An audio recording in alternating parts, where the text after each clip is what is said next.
Hark! It's an 87th Precinct podcast. This is the only podcast in the world dedicated to Ed McBain's seminal series of police procedural novels, which began in 1956 with Cop Hater and ended in 2005 with Fiddlers. There were 55 books in the series, and today's podcast looks at book number 45, Mischief. My name is Paul Abbott, and to review this book I'm joined from in front of their respective computers by Mr. Stephen Royston. Hello. And Mr. Morgan Brown. Hello. And obviously we're still in lockdown here for the moment. In fact, Morgan has just had his first birthday in lockdown, haven't you? Well, I guess lockdown was just about to happen last year, so it was effectively more or less locked down. But yeah, this is the first fully official one. Yeah. Yep. And Steve-O, you're coming up on your second birthday in lockdown. I am, yeah. I'll have had two. If it gets to my second birthday in lockdown, I will not be happy. Because that's September. Yeah, surely not. Let's hope not. Anyway, it might be another couple of months before we can actually get together and do this in person again, but I promise you it will happen. We will reunite gloriously one day. Even if it's just for the last book at this rate. But, I'm sure we'll be back before then. Anyway, don't forget to follow us on Twitter or Instagram at Hark87podcast or email us at hark87podcast@gmail.com. And if you're feeling nice, and why wouldn't you be, why not pop onto iTunes and give us a 5-star rating, because we would like it. So do go on. Anyway, let's hop into our McBain McTime McSheen once again and head back to 1993 for some Mischief. I did do some research on 1993. Obviously, we lived through it. We did. I remember it from my point of view, being 15 or whatever. But yeah, I haven't got much stuff written down because it was pretty miserable when you actually looked into it. I don't know if anything leapt out from your minds from that period. I don't think so. I think you're just wrapped up in your own little world, I suppose, aren't you? Yeah, just busy being a sulky teenager and not really paying much attention to much beyond sort of my assorted pop cultural fascinations. Yeah, absolutely. That's what I've written down here. I've said this is a pretty depressing year, so I've given up looking. Kind of glad I was a child and didn't really know what was going on. But yeah, so the way I've done it is 1993. We've got more IRA bombings. We have the rise of UKIP and the BNP. Oh, good God. Who have continued to trouble us even more in recent years. But I suppose we've got the joyous thing in the 8th of January, the Ford Motor Company introduced the Mondeo. Ooh, wonderful. Well, yeah, replaced the Cortina, I suppose, didn't it? Yes, it's a big family car, wasn't it? Yeah, it was the most interesting thing I could find for industry, let's say. 20th of January, Bill Clinton becomes President of the United States of America. So there's a change. This is again, contrasting to modern times.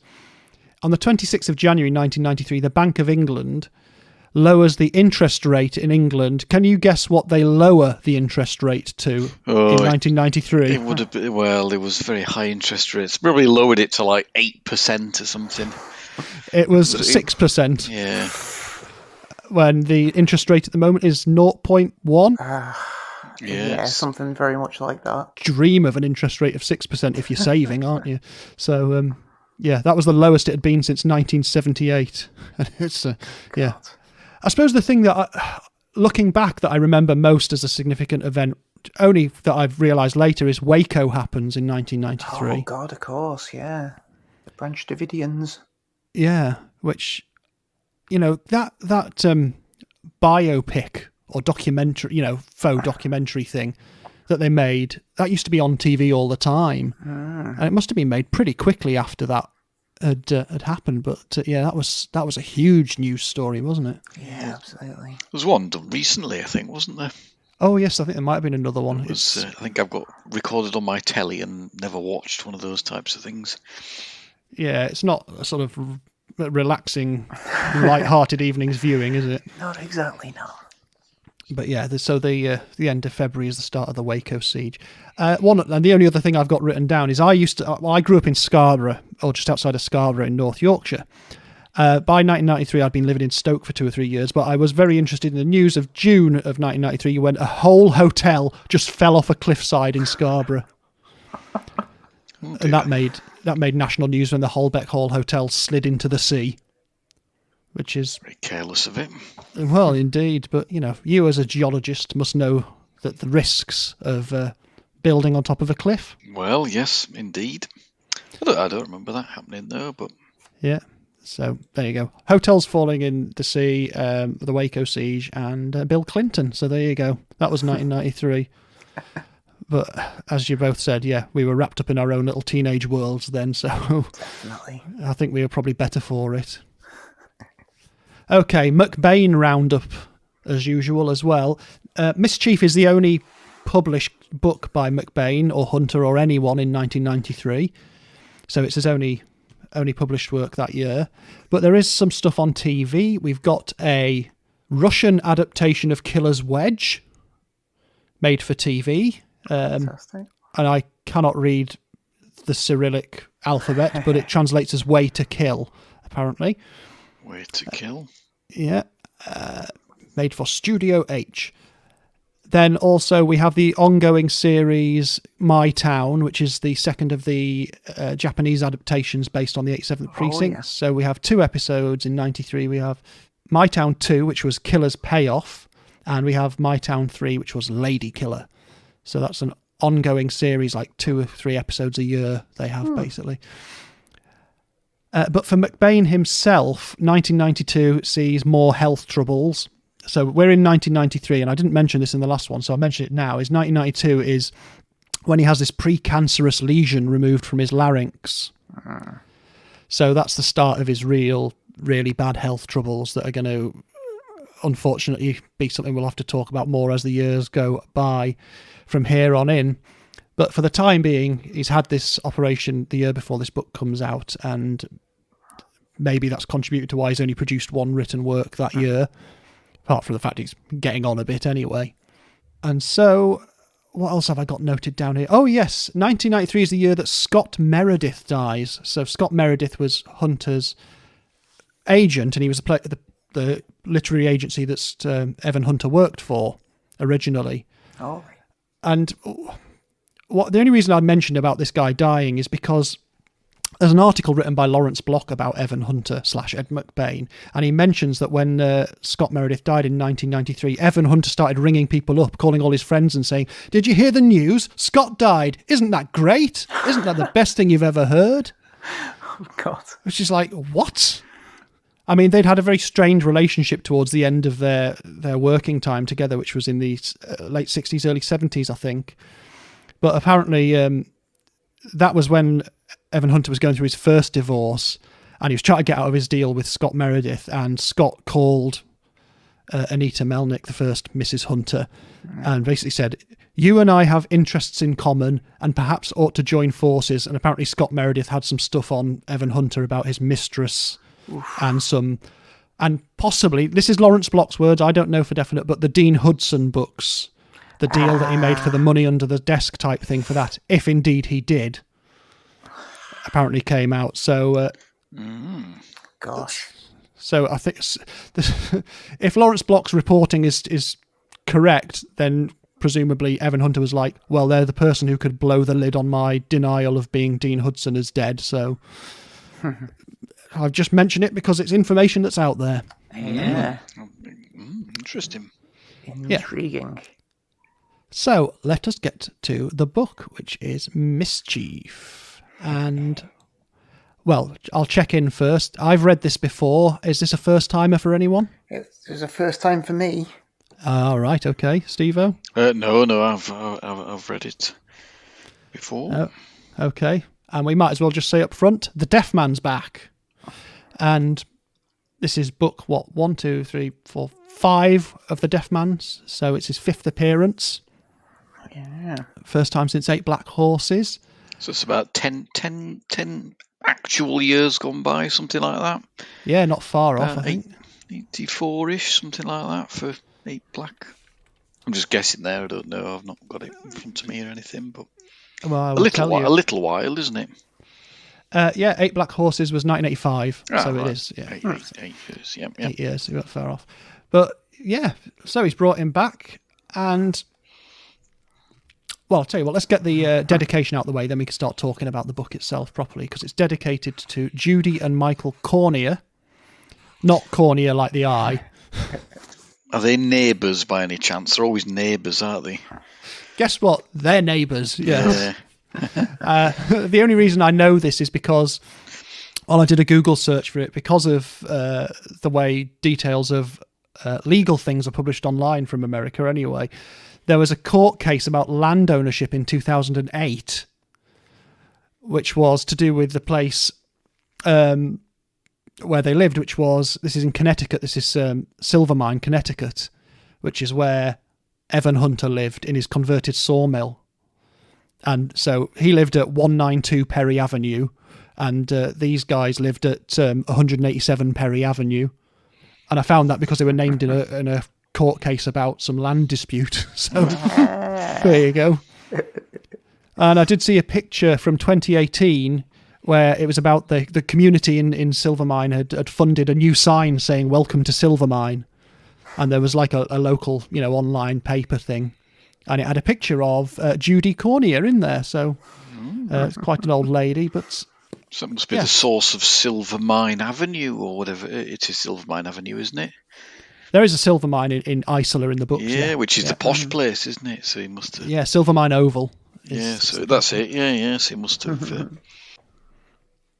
Yeah, so anyway, that's who they are, and we've got that out of the way. So, I'll tell you what, I'm going to ask Steve-O to attempt to summarise this book. Right, well, yes. The thing that immediately occurred to me in this book, in which we were in total contrast to the last book, which I am fairly sure we were saying was perhaps the most single story, straightforward one we'd had in a long time. Am I right in saying yes, that? That's it. Yeah, this would definitely be polar opposite, in which I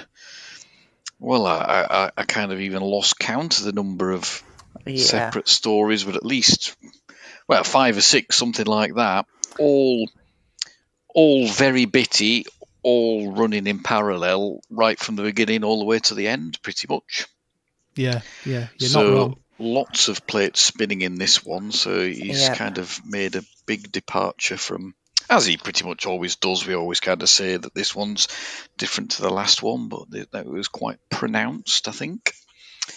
So, in no particular order, then, first in a series of murder of writers, but not writers as you or I may know, some graffiti artists, as perhaps they're now known, or once upon a time known. So somebody out prowling the streets, trying to find somebody in the dead of night, spray painting on a wall, who gets shot in the head and chest quite violently, I seem to remember. And that is the first little strand of story.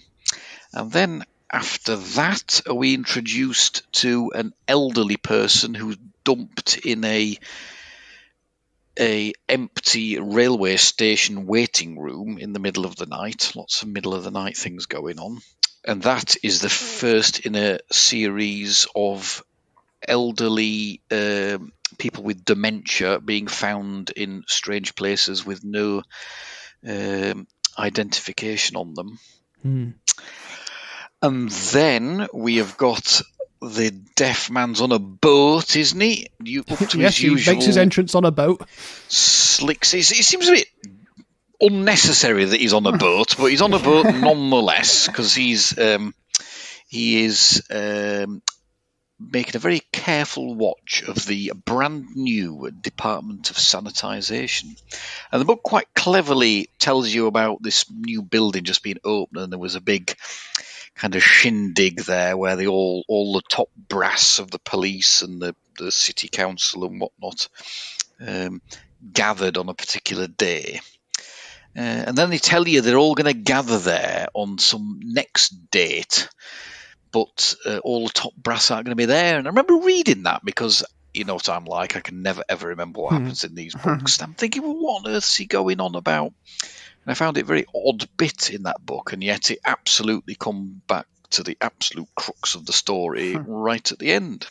Indeed. So yes, you're left hanging there thinking, why on earth is he scanning this book, and why is he telling us about this monthly ritual that happens there that he doesn't give you very much information, if any, about?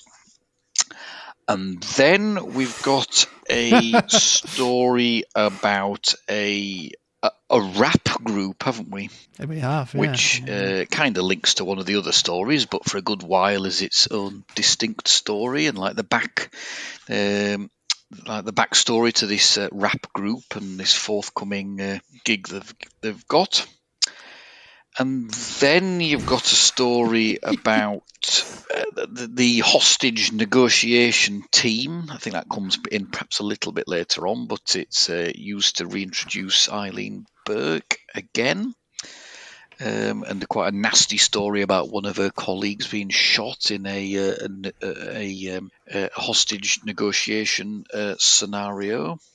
And I don't know, I'm running out of steam now. Well, is that enough? I'm sure there's... there are bound to be more. Possibly another one, but certainly, whilst I'm saying there's a lot in this, the main one is the elderly people, and then obviously the deaf man. No, well, the main ones, there's graffiti artists, I suppose.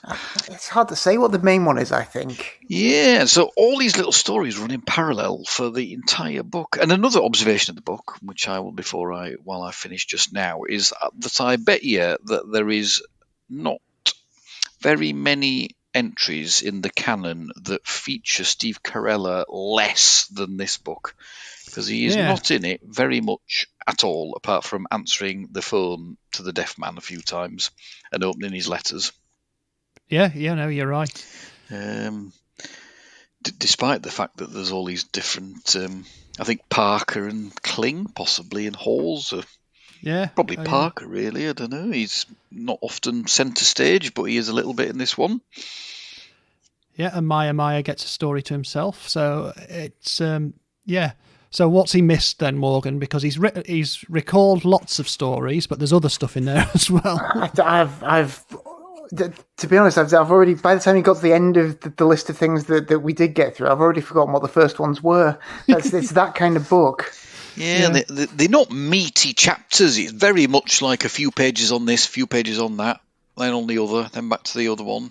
And I left it late to reread it, but I just absolutely monstered through it. It is definitely a book that lends itself to be, sucking you in and being able to be read very, very quickly. I know they're all like that, really, but this one especially I found. Well, the other thing I'd wanted to mention that we didn't mention there is we also have a small story for Teddy Carella in here. Of course, yeah. Where she's going on a pro-choice march. And that ends in quite a dramatic and interesting way. But that's an interesting little character study for her, doing something more than she's ever done before, really. True. Which is interesting. So, okay. I think we've got across the impression that there's a lot going on here. But I'm going to come to Morgan, though, and say, if we look at the thread, so we've got a lot of this is about a group called Spit Shine. Yes. Okay. Now, we're all musicians. Morgan and I have been in plenty of bands. Now, we're not hip-hop artists or rap artists. But so this group Spitshine, who are going to be playing this big free outdoor concert, who do you think they're supposed to be? What's their analogue in the real world? I can't pin it down. I don't think they exactly have one. It's honestly, I've heard you saying that there was going to be a book coming up with Ed McBain taking on hip hop, and I knew it was coming at some point, and my heart sank when I started reading this and realised it was going to be this.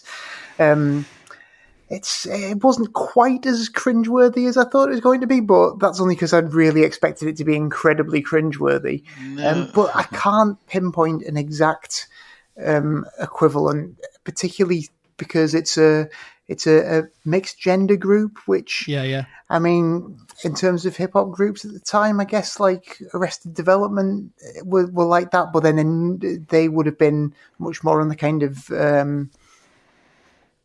the sort of post De La Soul kind of side of things rather than this sort of militant kind of approach that Spitshine obviously take. It seems like a real sort of clumsy mishmash of lots of different things that would have been happening at the time. Yeah, and the funny thing is the way he tells about these people in the book, it makes me read it like they're an amateur group. But then at one point he says, oh, he had a song at number 17 in the charts. Yeah. So they're not amateurs at all. No. So it's a strange one. I mean, there's another book yet, obviously, that's got more more music stuff in, which is, I think this one is better than that one in terms of how it portrays music stuff. But I think the weird thing is that it throws back to Calypso. Yes. Which is mad. And we're talking about the Deaf Man coming back after 8 years. Calypso was in 1979. So after Kiss, the book before this, where we, exactly like Steve said, we basically went, this is really simple. It reintroduces the characters very nicely. This one is like, well, here's loads of throwback stuff, loads of callback stuff that if you don't know about these things, I mean... Also, did either of you think there was any actual purpose in throwing back to Calypso? Does it achieve anything at all? Not really, no. I don't think it does. And also, I have a problem from someone who has taught music copyright a little bit as well. And I know it's, I'm saying that from someone who's doing it in the 21st century rather than in 1993. But there's a big chunk of this book that is about a guy from the group Spitshine going to buy a song, which is not a thing you do. Certainly not in the way that they do it in this book. He doesn't need to go and see Chloe Chatterton, the widow of the guy from Calypso, to buy a song from her because she's got the copyright. I mean, you could do that, but there's no need to do that. Not quite. There's nothing to stop them just having gone on stage and performed it and paid the performing royalties. Yep. So that's a whole load of the book that doesn't need to exist there. It really is. And it also just didn't ring true. I don't know of any hip-hop groups who ever really perform like a whole song as a cover. Like, I guess Walk This Way by Run DMC, Aerosmith is literally the only one I can think of. They'll otherwise, you might take a bit of a chorus hook from something, but never, no hip-hop group would ever cover like verses of someone else's song. It's just not a thing that happens. Yeah, it's never his forte, these music kind of... No, I don't think he even bothers trying as well, does he? No, that's really. He's hoping the reader isn't going to know as well. Yeah, even his ridiculous hippie sound tech criminal, he's like just kind of a total I don't know what the word is. Stereotype. Hippie, just some stereotype from about comedy Woodstock throwback. 30 years, 25 years prior kind of thing. So, he's good at doing his research, McBain. And I do know in these later years he did use people to research, but it doesn't feel like he's researched the music industry appropriately. He's researched, for example, the technical needs to achieve the deaf man's aims, like how to, intercept in a sound system, which is fairly realistic if you want to look at it that way. But the sort of social side of the music industry, that way that works, it's like he has just sort of assumed a lot, I find. Yeah, it probably didn't interest him in the slightest, I suspect. But there's a lot going on in this book, so I mean, if he'd really dug into it, that would have been a book in itself. Yeah. And he could have done it. Could have just been a deaf man book. It could.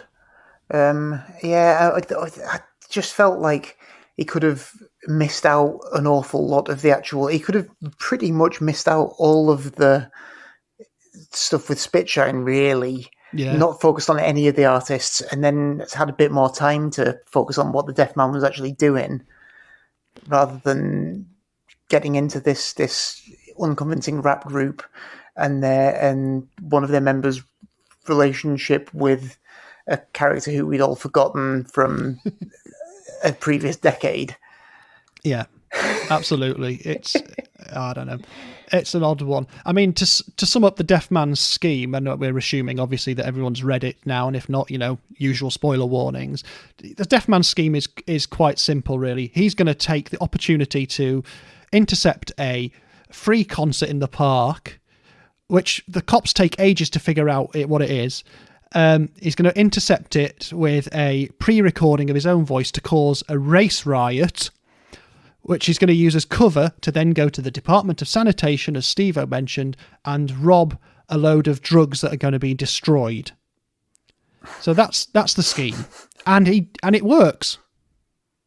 Yeah, he gets away with it to a point, obviously. So that's the Deaf Man's role in this book, and it's not quite as full of arcane and twisted puzzles. It's basically he sends Steve Carella one chapter of a sci-fi book, which I did check doesn't exist. Yeah. Although the name of the author that he's given it is the name of an actual artist, so I don't know if that was deliberate or not. But yeah, so he's just constantly trying to get Steve Carella to pinpoint what he's actually doing, and it all just happens a bit too late, as usual, with the 87th Precinct. So I don't know, is the Deaf Man in the incidental story in this? Yeah, a little bit, I think. Yeah, I don't know. It's all. They're all the incidental stories. Yeah, they are to a certain extent, definitely. I think if you start taking any of them out, I think the whole thing suddenly would all fall down. Really, I think the thing that is probably what makes it work is the fact that there's so much going on. But if you start taking a few of those strains away, I think it would then be more obvious that none of the stories in themselves are actually particularly strong, are they? But yeah, maybe. But somehow it works, maybe because none of them are overshadowing the others. I don't know. Well, there's certainly a lot to get your teeth into and keep you reading, I must say. Yeah, the one where they're trying to guess the big gathering, it just seems quite astonishing that they didn't know there was going to be a free concert attended by 200,000 people in the park opposite the which just seems a bit mad. But then again, it's yeah. Yeah, absolutely. Right, well, let's jump track then to the graffiti artist case. So we start out with a shooting and we end up with a string of shootings of graffiti artists, including graffiti artists whose method is to scratch into windows, which is something I'd never heard of before. I know people scratch and, make marks on all sorts of things. I didn't realise it was a habit of professional, let's say, graffiti artists. No, I've never heard of that either. I assume that's something that he's read a news report about or something and worked in there, but it's nothing I've heard of. Doesn't like a union of graffiti artists meet at one point? Yeah. Essentially, yeah. Which is odd. And I don't know, obviously it's New York in the early 90s, and graffiti is certainly a thing that's been on McBain's mind before, because he's mentioned it several times over the recent years anyway, and he's clearly finally got to the point where he's made it the main mechanism for what is essentially quite a straightforward and common type of detective story anyway. Although there is a point in this where they go into one of the victims' lockers and discover 22 cans of spray paint or something, which then doesn't get taken to be used for evidence, and they have to go and fish it out of the garbage later. Again, it's another story which, on several levels, totally stretches credibility past breaking point, doesn't it? Really? Yeah, it certainly does. And I will say then, if we look at the other main story, which is the dumping of these older people by person or persons unknown, which is referred to in the book as granny dumping, is probably the most, when you think about it, the most powerful story in there. And I literally searched for the term granny dumping in the New York Times archive, and this comes up from March of 1992. So this is a thing that was happening. This is something true to life from the period. And now I'm not going to read out the entire thing, but I'll read the first paragraph and then just skim through some of the bits of it. It says, Granny dumping by the thousands is the headline. It was a sad and troubling story. John Kingery, 82, suffering from Alzheimer's disease and wearing a sweatshirt inscribed, "Proud to be an American," was abandoned outside the men's room at a dog racing track in Port Falls, Idaho. His wheelchair had been stripped of identification and his clothing labels ripped out. He couldn't remember his own name. And then the article goes on from there, talking about how social workers are talking about this is a phenomenon that's happening, and how it's about the fact that essentially because people can't get access to social care to help them, desperate relatives are taking these methods of dumping people, which is very, very sad. And most people will have had some experience of having relatives with Alzheimer's or dementia. And so I think this is probably the most powerful story in the book. But yeah, drawn straight from real life, it seems. Yeah, it's pretty heartbreaking. Obviously, them being drawn from real life, the most credible part of the novel, and yeah, it does actually kind of ground it a bit. Whereas much of the rest of it does feel fairly ludicrous. But yeah, definitely the most powerful of those threads, I would say. Yeah, it was the type of thing reading it, just thinking, yeah, it's so daft and unbelievable that you just knew it was based in some truth that you'd read. Yeah. It couldn't have been something you'd just have made up. You'd have had to. That would have been completely bizarre, I think. And so it gives Maya and Cotton Hawes the chance to team up on a undercover operation to try and follow the very slim evidence that they've got from this social services blanket. Yeah, Cotton Hawes goes quite good scenes with him going undercover, aren't there? Yes, indeed. He has his teeth all mangled in, like, with makeup and stuff, and then gets told afterwards that the enamel's never going to grow back on them. Yeah, which he's not very happy about, is he? No, quite understandably. Yeah, so they've got very slim threads to chase up, for Maya to chase up what's happening with these people who are being dumped. But one of the clues is another huge bit of Ed McBain's own personal history, because it's a tattoo that leads them to something. So one of the old men that's dumped has a tattoo of the USS Hanson DD-832, and the USS Hanson DD-832 was the ship that Salvatore Lombino, Evan Hunter, served on in 1945. So it is a direct throwback to his own personal naval history. Amazing. Yeah, so that ship was launched in March of 1945, and as he says in this book, it was commissioned in May of 45. And basically, he saw peacetime stuff, because he was in at the very end of the Second World War. They finally got through to the Pacific as part of the cleanup operation, or whatever you want to call it. But yeah, that's a very interesting throwback to his own life there he's used. And what I couldn't find out was if any of the names of other crew members that are mentioned in the book were actual people. Because although I have some records from my research into his personal history, I don't have the entire ship's roster, so I couldn't check those names, sadly. So it seems likely though, doesn't it? Yeah, I can imagine it may well be. Yeah. So, yeah, it's a very powerful story, that, and again, could have been an investigation in and of itself, maybe, if you'd have expanded it, but that would have been a very hard read, I think. Yeah.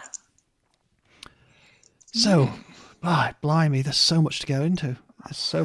Let me scroll through my little list of what happens per chapter and what we've got. We've got Parker following up on the graffiti shootings and basically, I don't want to say falling in lust with the mother of one of the victims. Yeah, he's got the hots for the Yeah, he discovers that he doesn't object to accents if they happen to belong to women who he's attracted to. Yes, yeah, and it's his sort of personal self-loathing is on play, but he just really wants to get laid. And you can't quite tell by the end of it whether he's softening a little bit. I think it's something that McBain deals with a bit better in terms of what happens with Fat Ollie in books to come. Yeah.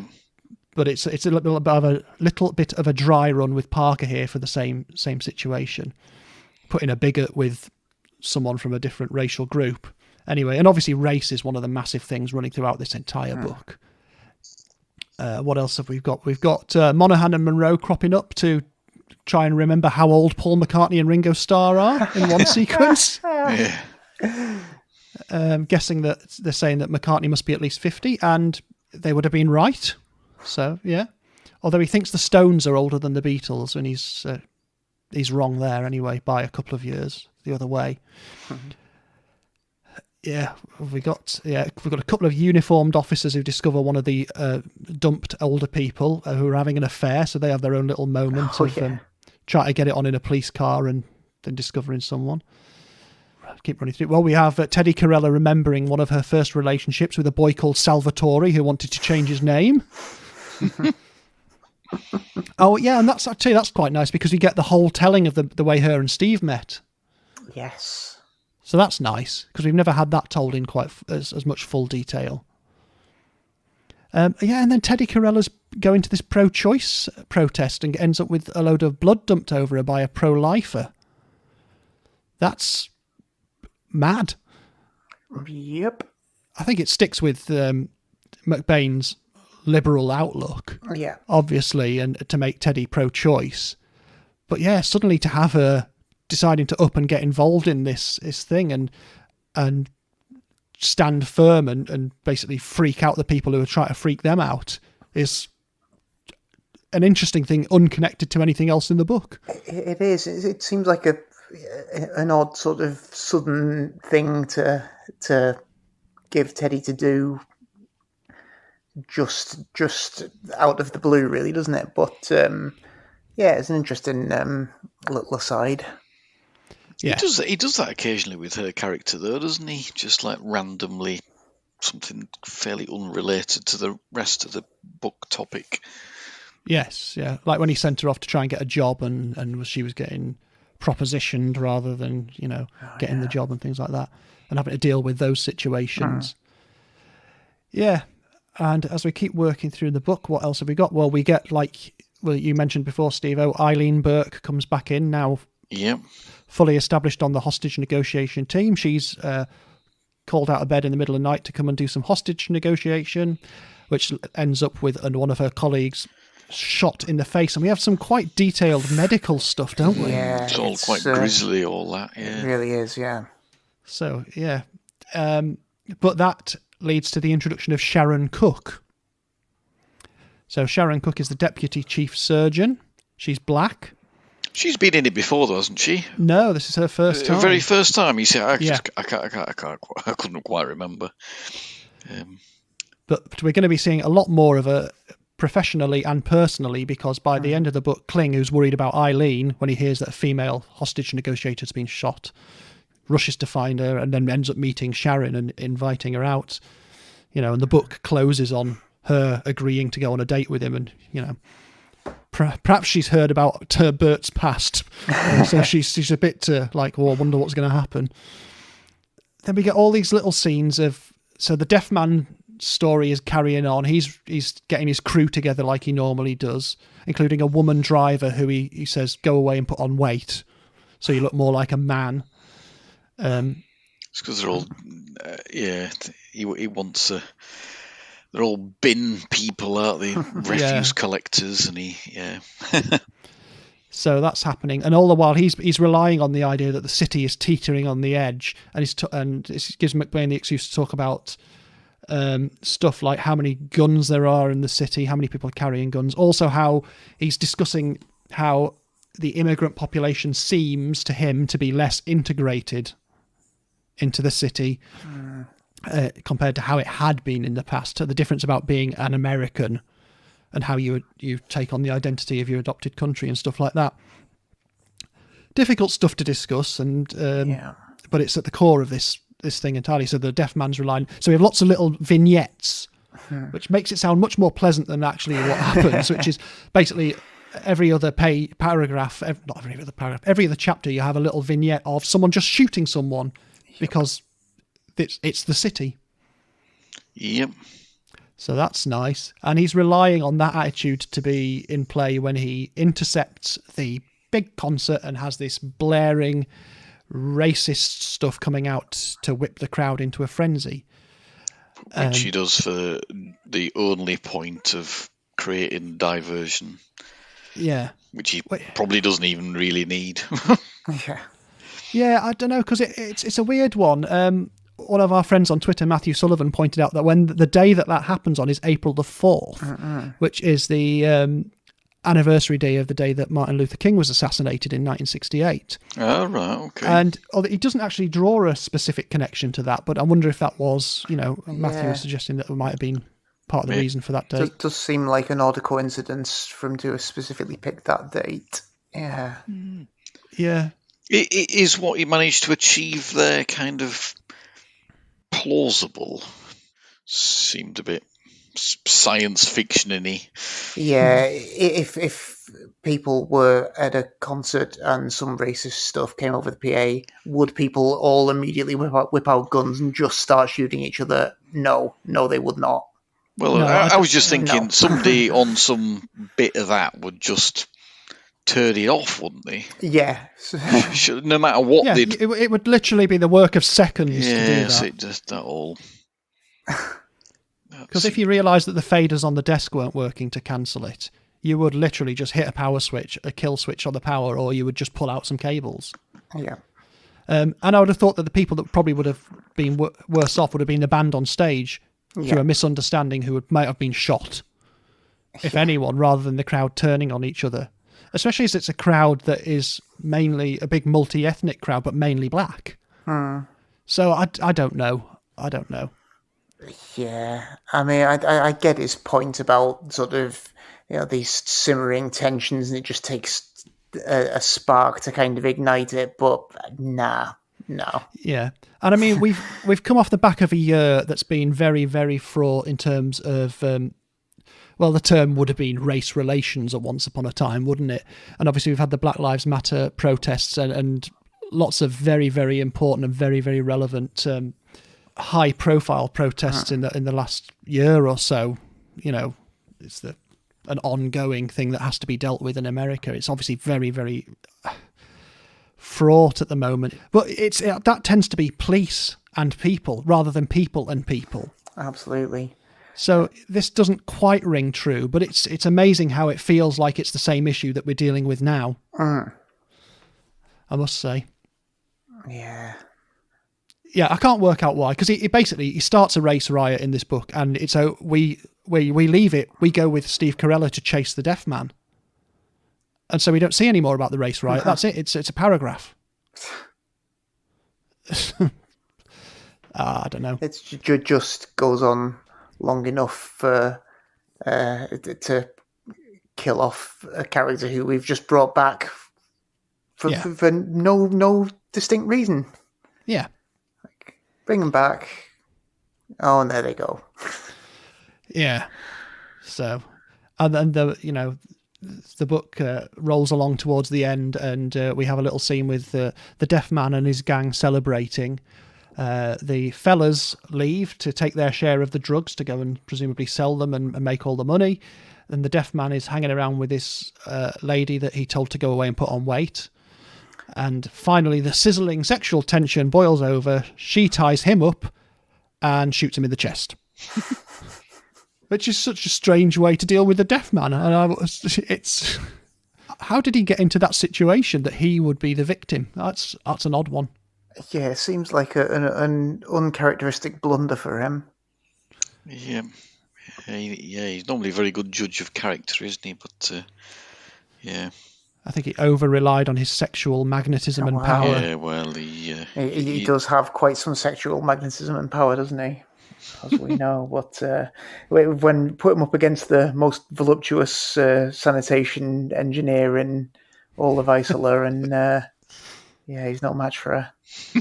Yeah, it's interesting. But by the time they catch up to the hotel room that's been sort of brought to their attention because it's a motel room full of blood and a trail of blood leading to what would have been a car, somehow the deaf man has managed to get away, despite having 2 slugs in the chest and having been tied up. So, yeah. Well, we won't see any more of him Oh, will we? Right. Anyway, if we don't start summing this up soon, we're going to go on for ages. It is a huge book. It's almost too much to deal with in any level of detail, really. Yeah, well, I mean, we haven't really discussed how the graffiti artist thing plays out, but it's kind of standard fare, I think. Yeah, that's pretty obvious from not that long, isn't it, really? Yeah. So it seemed to me, anyway. Yeah, and just that's another thing that just stretches credibility ridiculous. It's like, oh yeah, we wanted an excuse to for killing him off, so planted the paint cans, and just the whole scheme just seems absolutely ridiculous to me. Yeah. It's just, if you wanted to get rid of someone, that's the absolute last way you'd consider trying to go about it. Yeah, it's because the problem is that the person they're trying to get rid of, who's one of the victims here, is the one that sticks out like a sore thumb. Yeah. The one who very obviously isn't the same as all the others.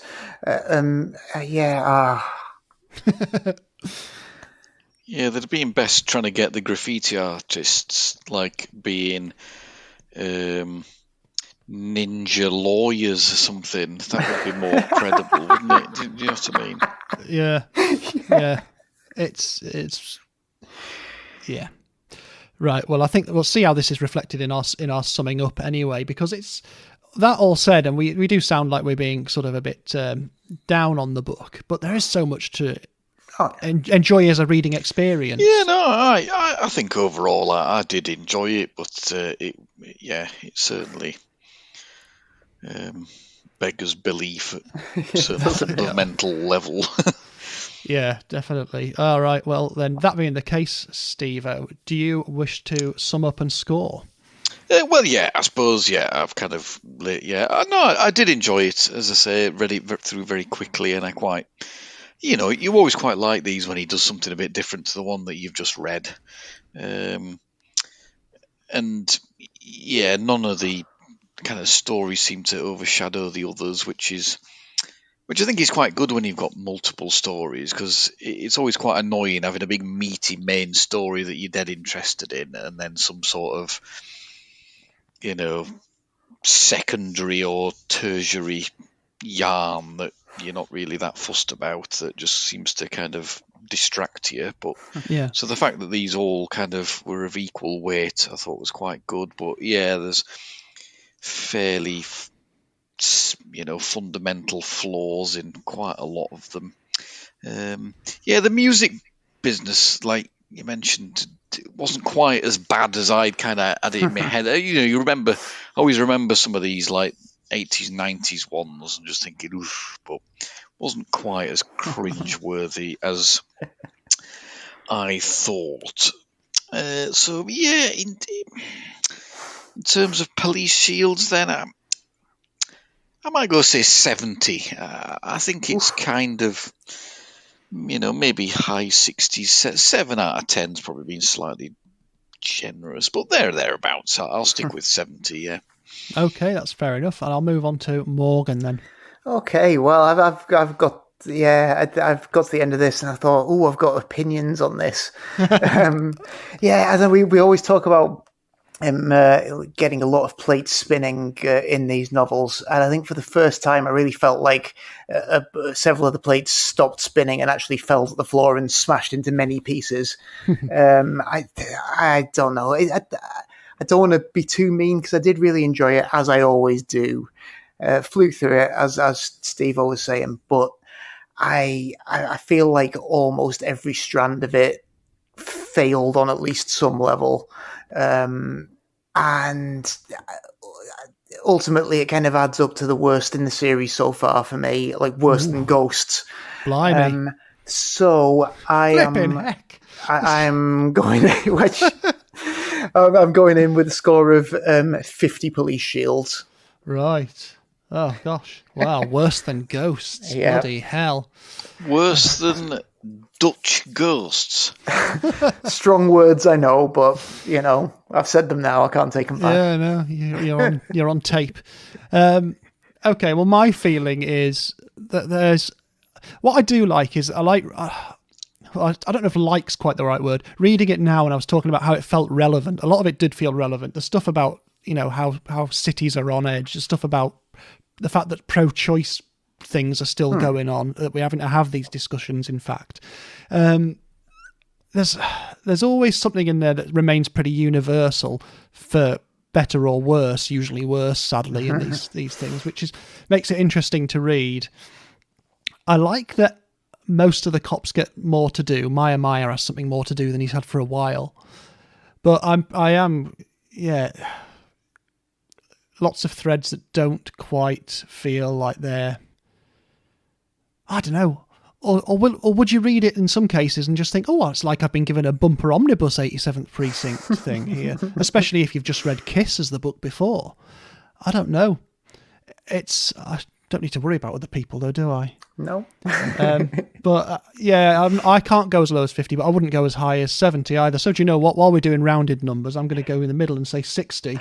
So, that simply gives us 60 overall. That's what it comes out as. There we go.